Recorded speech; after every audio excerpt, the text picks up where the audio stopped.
Let me paint you a picture of what might be the most expensive military miscalculation in African history.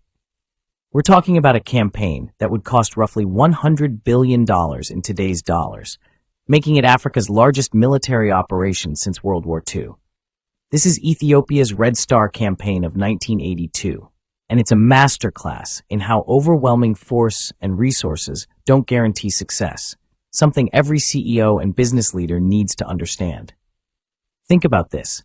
Ethiopia essentially bet the farm on a massive military operation that would be like Amazon trying to crush a regional e-commerce player, except this time, Goliath got his ass handed to him. The numbers here are absolutely staggering, and they tell a story that every business strategist should study. Ethiopia deployed 136,540 troops, backed by 1,200 Soviet military advisors. That's like having McKinsey, Bain, and BCG all working on the same project. Against this massive force, the Eritrean People's Liberation Front maintained their position with just 13,000 fighters, a 10-to-1 disadvantage that makes David and Goliath look like an even match. The hardware differential is even more mind-blowing. 131 tanks, 162 armored vehicles, 55 combat aircraft against what was essentially a guerrilla force with basic weaponry.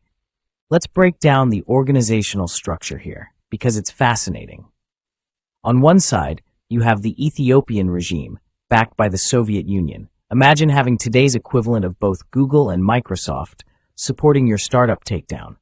The Soviets weren't just writing checks, they were all in, providing everything from strategic planning to combat pilots, essentially a full-service consulting operation. The EPLF, meanwhile, operated with a lean, decentralized structure that would make today's agile startups look bureaucratic. The 2-year planning phase of this operation would make any corporate merger look like a rushed job. Mengistu's regime moved their entire cabinet to Asmara. Imagine Apple's entire C-suite relocating to take down a competitor. They even marketed it as a development campaign, classic corporate speak for what was essentially a hostile takeover attempt. The level of resource coordination was unprecedented. Every ministry was forced to contribute their top talent, creating what should have been an unstoppable force.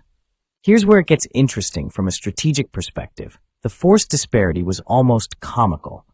The Ethiopians had 26 million rounds of ammunition, averaging 1,008 bullets per EPLF fighter. Talk about overkill. But what they didn't account for was the EPLF's superior strategic position and organizational adaptability. It's like watching Netflix in its early days, taking on Blockbuster. The bigger player had all the resources, but couldn't adapt to the reality on the ground. Mengistu's quote about crushing the EPLF reads like every failed CEO's prediction about crushing their competition. Once this group is annihilated, there will be no force left to threaten Ethiopia. Sounds exactly like Ballmer laughing at the iPhone in 2007. The fundamental miscalculation was viewing size and resources as the determining factors of success. Leadership isn't about having the biggest army, it's about understanding the battlefield and your opponent's capabilities. 125 days and 124 nights of continuous combat.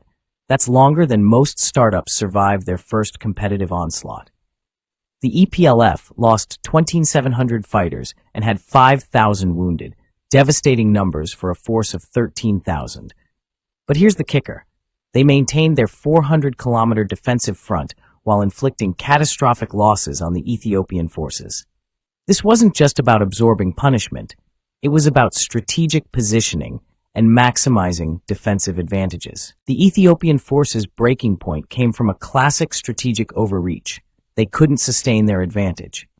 Despite their massive resource advantage, they couldn't convert it into tactical success on the ground.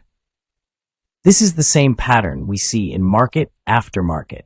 The incumbent with all the resources fails because they can't adapt to the reality of the situation. The EPLF's success wasn't about matching resources. It was about outlasting and outmaneuvering a bloated opponent. Today's market battles mirror this conflict in fascinating ways. When I look at big tech's attempts to crush smaller competitors, I see the same strategic overconfidence that doomed the Ethiopian campaign. The lesson isn't about having more resources, it's about how effectively you use what you have. In today's business landscape, we're seeing David beat Goliath with increasing frequency, and it's following the same playbook. The Red Star campaign's failure teaches us three critical things about organizational warfare. First, overwhelming force is meaningless without strategic adaptation and ground-level execution. Second, organizational resilience often trumps raw resources. The EPLF's survival proved that definitively. Finally, and this is crucial for today's leaders, never underestimate an opponent's will to survive and their capacity to innovate under pressure. In the end, this wasn't just a military failure. It was a masterclass in how not to deploy overwhelming resources against an adaptive opponent.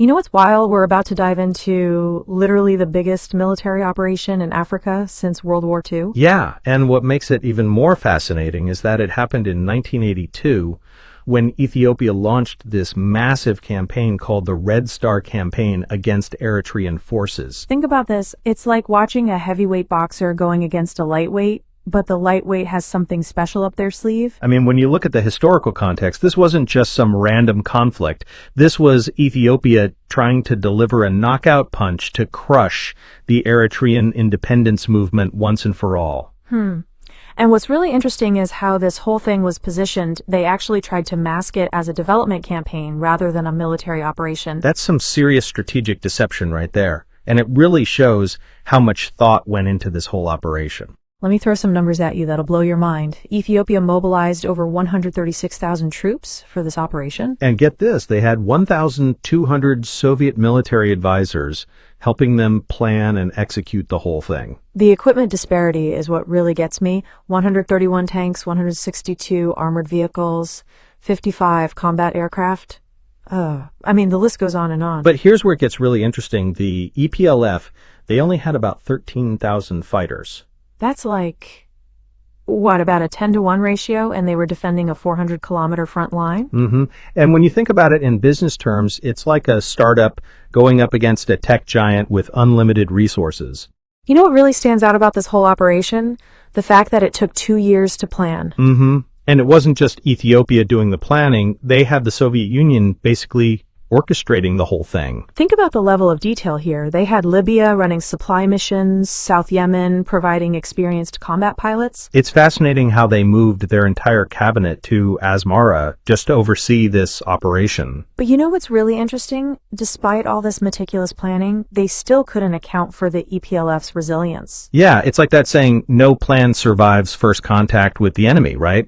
Let's talk about Mengistu for a minute. His quote about the EPLF is really telling. Right, he called them just a group of bandits confined to the mountains. Talk about underestimating your opponent. It's kind of like when big companies dismiss startups as just small players that won't amount to anything. The EPLF's organizational structure was completely different, though. They had this deeply entrenched system that Mengistu just didn't understand. And that's what's so fascinating about leadership. Sometimes the person with all the resources can still be the one who doesn't see the full picture. Makes you think about how many business leaders today might be making the same mistake.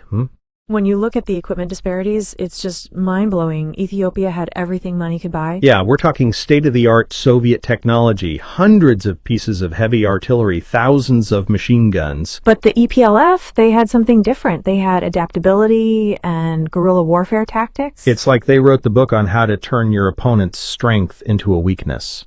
You know what this reminds me of? How some of the most successful startups don't try to outspend their competitors. They outthink them.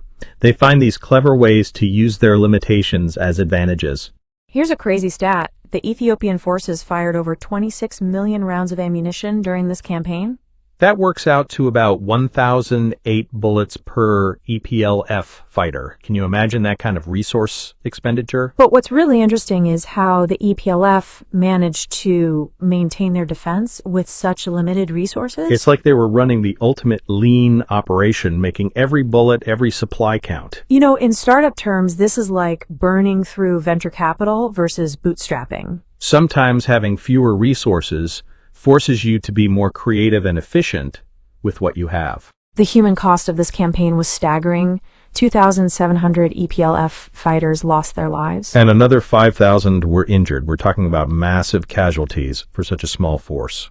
But what's remarkable is how this didn't break their spirit. If anything, it seemed to strengthen their resolve. It's like that concept of anti-fragility, right? Where pressure and stress actually make something stronger. The psychological aspect of this whole thing is fascinating. How do you maintain morale when you're so dramatically outnumbered?